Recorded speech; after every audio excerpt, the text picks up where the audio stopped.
राजस्थान भाजपा के प्रदेश अध्यक्ष और सांसद मदन राठौड़ ने कहा है कि मुख्यमंत्री भजनलाल शर्मा द्वारा प्रस्तुत बजट समावेशी सभी वर्गों के जीवन स्तर को बढ़ाने वाला है। बजट में किसानों के लिए रोजला प्रभावित खेतों की तारेबंदी, ब्याज मुक्त ऋण, खेतों में पॉट बनाने समेत मेढ़ों और बांधों के सुदृढ़ीकरण को लेकर व्यवस्था की गई है। अरावली संरक्षण वन भूमि में लैंड बैंक बनाने और 150 करोड़ पौधों के रोपण के साथ साथ सभी को आवास उपलब्ध कराने का प्रयास भी शामिल है। विकसित करने का काम किया। अब लोग नहीं जाएंगे दूर, हमने वो सब सुविधाएं यहाँ देने का काम किया है। ये बहुत बड़ी बात है। ये एक अच्छी सोच वाला बजट है जिससे निश्चित रूप से राजस्थान विकसित राजस्थान बनेगा। हमने पंचायतों को सुदृढ़ करने का काम किया, होमगार्ड्स की संख्या हमने बढ़ाई ताकि गश्त हो सके, पुलिस को मजबूत किया हमने। होमगार्ड्स 5000 होमगार्ड्स नए लगाने का और ये तय किया है। होमगार्ड क्या होता है? एक प्रकार की स्टैंडिंग आर्मी टाइप का होता है, तो वो भी हमने जो अपना रोजगार भी करे और जब ड्यूटी पे बुलाना पड़ता है उसको होमगार्ड भी ड्यूटी भी निभा दे, तो ये डबल हो गया, यानी उसको आय डबल हो गई और अपने सामर्थ्य का उपयोग अधिक कर सकता है। हमने पुलिस को सुदृढ़ किया। देखिए, हमने महिला पुलिस कर्मी को स्कूटी दी, पुलिस को नए नए वाहन दिए, आधुनिक वाहन दिए, त्वरित गति से मुलजिमों को पकड़ने के साधन दिए। हमने ये साइबर क्राइम्स को रोकने के लिए अधिकारियों को प्रशिक्षण देने का काम किया।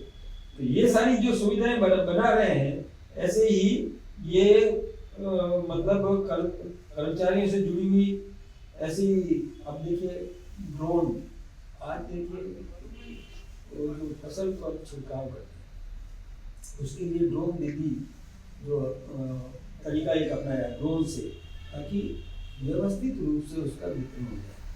किसान मतलब ये खुद जाता था तो उसको कई प्रकार का और नुकसान भी होता था, तो इससे उसका मतलब फायदा होगा। एक नीति आयोग की तर्ज पर नीति और ये 10 करोड़ रुपया उसमें प्रावधान किया है। जन विश्वास अधिनियम 2 लाया जाएगा, इस प्रकार की व्यवस्था की है। और किसानों के लिए तो बहुत, अब देखिए हमने यूरिया अपने यहाँ प्लांट लगाने का निर्णय किया। तो हमारे यहाँ पर भी लोग आए हैं, हमारे यहाँ पर लाइन पर्याप्त। और अब खबर जोधपुर से, जहां पर जयनारायण व्यास विश्वविद्यालय का 22वां दीक्षांत समारोह आज जोधपुर के मारवाड़ इंटरनेशनल सेंटर में आयोजित किया गया। समारोह के मुख्य अतिथि राजस्थान के राज्यपाल एवं कुलाधिपति हरिभाऊ बागड़े रहे। इस अवसर पर आईआईटी के डायरेक्टर प्रोफेसर अविनाश अग्रवाल भी उपस्थित थे। दीक्षांत समारोह में कुल 52,682 विद्यार्थियों को उपाधि प्रदान की गई, जबकि 59 विद्यार्थियों को उनके उत्कृष्ट प्रदर्शन के लिए स्वर्ण पदक से सम्मानित किया गया। स्वर्ण पदकों में विज्ञान संकाय के 9, कला संकाय के 28 और वाणिज्य संकाय के 11, विधि संकाय के 5 और अभियांत्रिकी संकाय के 2 पदक शामिल थे। समारोह में विद्यार्थियों और उनके अभिभावकों में उत्साह और खुशी का माहौल रहा। बांसवाड़ा के अगरपुरा विनायक का नगर वार्ड नंबर 19 में स्थानीय निवासियों ने अवैध मुर्गी पालन और क्रय विक्रय को लेकर पुलिस से कार्रवाई की मांग की है। शिकायत में कहा गया है कि एक परिवार आवासीय क्षेत्र में मुर्गियों को खुले में छोड़ता है, जिससे दुर्गंध, दुर्घटनाएं, झगड़े और स्वास्थ्य जोखिम बढ़ रहे हैं। मृत मुर्गियों के सड़क पर पड़े रहने से आवागमन प्रभावित हो रहा है। इसके अलावा धमकी, अभद्र व्यवहार और तेज आवाज में संगीत बजाने के आरोप भी लगाए गए हैं। निवासियों ने बताया कि पहले भी पुलिस चौकी में शिकायत दर्ज कराई गई थी, लेकिन समस्या का समाधान नहीं हुआ, इसलिए वे प्रशासन से तत्काल कार्रवाई की उम्मीद कर रहे हैं। मुर्गी पालने वाला है राजू तेली का है, आए दिन वो मुर्गे छोड़ देता है, वो मरे हुए मुर्गे बाहर फेंक देता है, तो पूरे मोहल्ले में लेके बिगड़ता है। दिन रास्ते चलते झगड़ा करता है सभी, और चलते फिरते को परेशान करता है। और उनकी जो लड़की है वो आउट टर्म गाड़ी का दिन कोई लाइसेंस वगैरह कुछ भी नहीं है। और उनके कौन से क्षेत्र का? शास्त्री माध्यम। आपका नाम? कैलाश। क्योंकि हमारे मोहल्ले में 2-3 दिन पहले एक लड़की थी जो वो अपने लाइट उसको मारपीट करी पकड़ के उसको रस्ते में। किसने मारपीट की है? किसने मारपीट की? जो नदिया वाले के बच्चों ने। और बाद में सुमेरपुर में गुरुवार को माध्यमिक शिक्षा बोर्ड राजस्थान अजमेर के तहत कक्षा 10वीं की अंग्रेजी बोर्ड परीक्षा शांतिपूर्ण और सुव्यवस्थित वातावरण में संपन्न हुई। उपखंड में कुल 18 परीक्षा केंद्र स्थापित किए गए, जिसमें 3016 पंजीकृत विद्यार्थियों में से 2952 उपस्थित हुए और 64 अनुपस्थित रहे। परीक्षा केंद्रों पर प्रशासन और शिक्षा विभाग द्वारा पुख्ता व्यवस्थाएं की गईं और नकल रोकने के लिए विशेष निगरानी दल तैनात किए गए। विभागीय अधिकारियों ने पहले दिन परीक्षा के शांतिपूर्ण संपन्न होने पर संतोष व्यक्त किया, जबकि अभिभावक और शिक्षक विद्यार्थियों का मनोबल बढ़ा रहे हैं।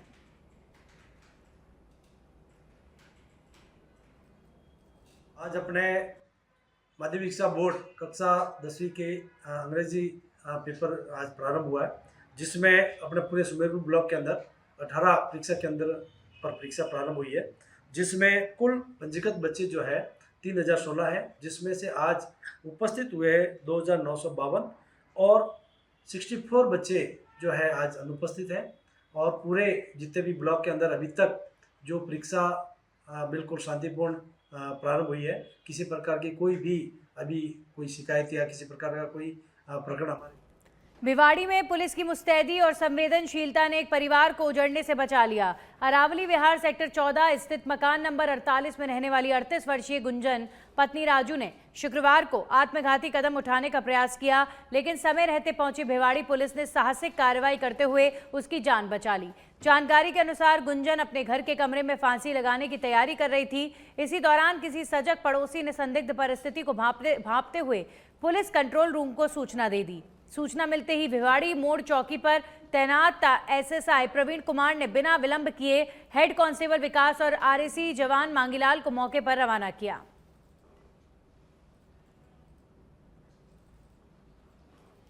जालौर जिले के भीनमाल ब्लॉक में माध्यमिक शिक्षा बोर्ड की कक्षा 10वीं की बोर्ड परीक्षा का गुरुवार को आगाज हुआ। ब्लॉक के 15 परीक्षा केंद्रों पर कुल 2947 विद्यार्थियों ने पहले दिन अंग्रेजी विषय की परीक्षा दी। सुबह से ही केंद्रों पर छात्रों की चहल पहल रही और अभिभावक भी बच्चों का उत्साहवर्धन करने पहुंचे।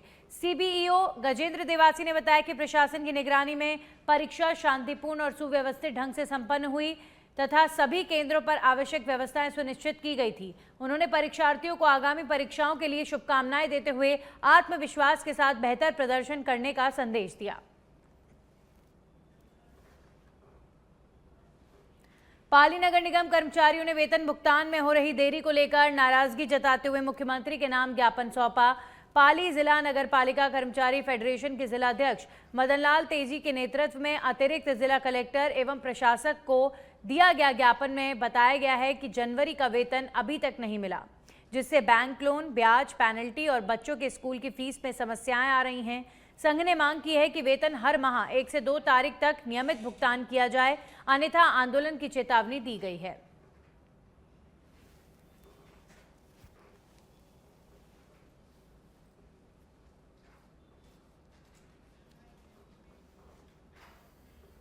केकड़ी में राजकीय जिला अस्पताल के बाहर 2 युवकों से मारपीट, वाहन तोड़फोड़ और पिस्टल दिखाकर धमकाने के मामले में सिटी थाना पुलिस ने गुरुवार को निलंबित हेड कांस्टेबल राजेश मीणा को गिरफ्तार किया है। ओम प्रकाश गुर्जर की शिकायत पर कार्रवाई करते हुए बताया गया कि 5 फरवरी की रात सफेद कार में आए 3 लोगों ने उन्हें और उनके भाई मनीष को हमला किया और इसमें राजेश मीणा शामिल था। आरोप है कि आरोपियों ने हॉकी और लकड़ी से मारपीट की और थाने में भी पिस्टल दिखाकर धमकाया।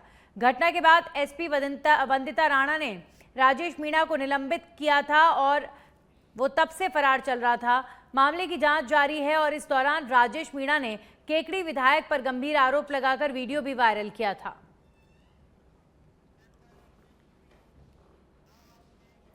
विजयनगर में आज 12 फरवरी 2026 को अधिवक्ताओं ने न्यायालय परिसर में सरकार के खिलाफ विरोध प्रदर्शन किया। अधिवक्ता रामनिवास जाट ने बताया कि कई वर्षों से विजयनगर न्यायालय को अपर जिला एवं सत्र न्यायालय बनाने की मांग की जा रही है, जिसके लिए अधिवक्ताओं ने ज्ञापन दिया और प्रदर्शन किया। इस बार भी बजट में उनकी मांग पूरी नहीं हुई, जिससे अधिवक्ताओं ने नाराजगी व्यक्त करते हुए नारेबाजी की। विरोध प्रदर्शन में महेश पांड्या, रामनिवास जाट, योगेश शर्मा, सुनील खत्री, यदुपति त्रिपाठी, बालवीर साहू, दीपक नवाल, धीरज खेतावत और श्वेता भंडारी समेत कई अधिवक्ता शामिल हुए।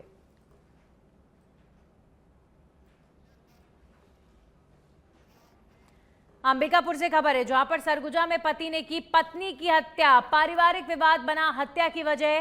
पत्नी की हत्या के बाद पति ने परिजनों को फोन पर हत्या की जानकारी दी। परिजनों ने दोबारा फोन किया तो आरोपी ने बताया कि गमछे से गला दबाकर हत्या की वारदात को अंजाम दिया है। 2 मासूम बच्चों के सामने पिता ने बच्चों की मां को मौत के घाट उतार दिया। आरोपी पति को पुलिस ने गिरफ्तार कर लिया है। सीतापुर थाना क्षेत्र के ग्राम सोनतराई की यह घटना बताई जा रही है।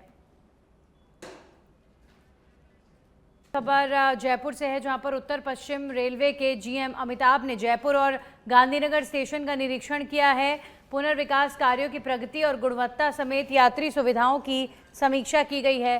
जयपुर स्टेशन का 717 करोड़ रुपए की लागत से यहां पर व्यापक पुनर्विकास हो रहा है। स्टेशन पर 30 लिफ्ट और 18 एस्केलेटर लगाने का प्रावधान है और 108 बाय 95 मीटर का विशाल एयर कॉन्कोर्स निर्माणाधीन है।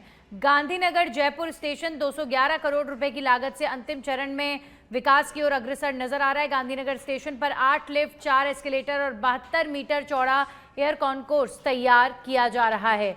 दोनों स्टेशनों पर ग्रीन बिल्डिंग और सौर ऊर्जा प्लांट की व्यवस्था की गई है।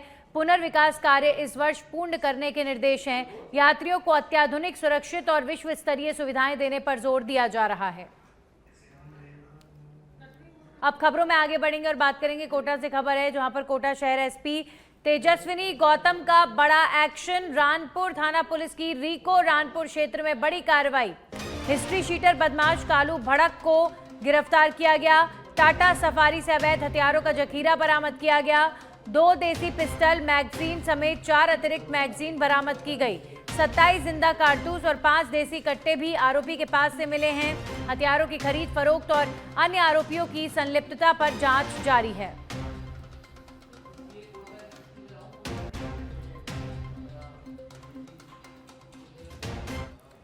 वहीं बांसवाड़ा के जोआना मेड़ी स्थित लियो सर्कल के पास यात्रियों से भरा एक टेम्पो अनियंत्रित होकर पलट गया। हादसे में 10 यात्री घायल हुए, जिनमें महिलाएं, पुरुष और बच्चे शामिल हैं। सभी घायलों को जिला अस्पताल पहुंचाया गया, जबकि कुछ को सागवाड़ा रेफर किया गया है। प्रत्यक्षदर्शियों ने घायलों को अपनी गाड़ियों और 108 एम्बुलेंस से अस्पताल पहुंचाने में मदद की है। बताया जा रहा है कि सभी यात्री तेजपुर गांव के निवासी थे। हादसे की सूचना मिलते ही सदर थाना पुलिस मौके पर पहुंची और जांच शुरू की गई है। तेजपुर से झालामेड़ी जा रहे थे तो 10 जने थे। 10 जने से सामने वाला टेम्पो वाला है तो टक्कर मार दी थी, तो टेम्पो डायरेक्ट जो पलटी खा गया। तो किसको यहाँ पर लगी, कि हाथ पे लगी, यहाँ पर लगी, पाँव पे लगी, यहाँ टाके आए हैं, कहीं यहाँ पर लगी, मुँह पे, यहाँ पर। तो 10 जने थे, 10 जनों को खतरनाक छोटा ही है, जिसको टाके आए तो कोई थे मेरे वासी है, उनको तो सागड़ा ले गए हैं, वहाँ पर एडमिट कराया। यहाँ पर थोड़ा गिला, डॉक्टर ना बोल लिया। अच्छा, टोटल छोटी बच्ची भी है, 5-6 साल की छोरी है। महिला पुरुष सब शामिल है इसके अंदर? हाँ, महिला है। अच्छा, पुलिस आई थी मौके पे? पुलिस वाले भी आए थे जांच। वहीं डीडवाना में आज all India insurance employees association और संयुक्त मंच के आह्वान पर 1 दिवसीय राष्ट्रव्यापी हड़ताल हुई है। बीमा कर्मियों ने भारतीय जीवन बीमा निगम कार्यालय के बाहर नई श्रम संहिताओं और बीमा क्षेत्र में 100% एफडीआई, सार्वजनिक क्षेत्र के निजीकरण और निगम में नई भर्ती की मांगों के खिलाफ विरोध प्रदर्शन किया। मंडल उपाध्यक्ष शंकर लाल वर्मा और शाखा अध्यक्ष ने कहा कि नई श्रम संहिताएं श्रम और जन विरोधी हैं और कॉरपोरेट जगत के लिए ईज ऑफ डूइंग बिजनेस को बढ़ावा देती हैं। शाखा सचिव सौरभ तिवारी ने जानकारी दी कि बैंक और बीमा ट्रेड यूनियनों समेत विभिन्न संगठन हड़ताल में शामिल हुए और अगर सरकार मांगे नहीं सुनती है तो उग्र आंदोलन की ओर बढ़ने की चेतावनी दी गई है।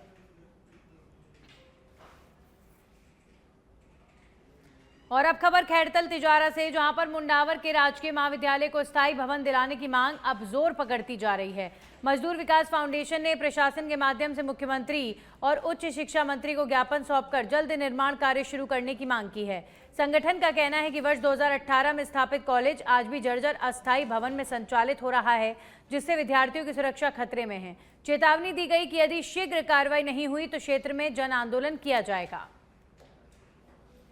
किस बारे में ज्ञापन दिया आपने? मुंडावर में 2018 में राजकीय महाविद्यालय संस्थान हुआ था जी, और आज 2026 आ गई जी, आज तक बिल्डिंग नहीं बनी है। आखिर क्यों भाई? ये बड़ा सरकार कौन सी दुश्मनी अपना रही है? जो बच्चों के लिए बिल्डिंग नहीं बना रही। एक ऐसे जर्जर भवन में कॉलेज चल रहा है जो कभी भी गिर सकता है। आज से 3 साल पहले जहाँ जहाँ नई कॉलेज खुली थी उनकी सब जगह बिल्डिंग बन चुकी है, लेकिन मंडावर में के साथ ऐसा अस्पताल विभाग क्यों किया जा रहा है? आखिर क्या दुश्मनी है मंडावर की सरकार से? लेकिन मंडावर के बच्चों के लिए कॉलेज नहीं बन रहा है। ज़मीन हमने दे रखी है, बजट सैंक्शन हो चुका है, और यदि फिर भी सरकार चाहती है कि हमारे पास बजट पैसे कम है, ज़मीन नहीं है, तो संघर्ष समिति अपनी जिम्मेदारी पे बिल्डिंग बना के देगी और ज़मीन भी देगी। सरकार को अपना हाथ खड़ा करे, यहाँ लिखित में लेटर दे, अभी हमारे बस के नहीं है। 8 साल जिस कॉलेज को सैंक्शन हुई 8 साल हो गए। मैडम ने क्या कहा? आज मैडम ज्ञापन दिया है, यदि इस पर कार्रवाई होती ठीक है, अन्यथा 23 तारीख को यहाँ धरना दिया जाएगा मंडल एसडीएम कोर्ट के सामने, और सरकार को आखिर झुकना पड़ेगा और बच्चों की मांग को मानना पड़ेगा। नहीं, बजट भी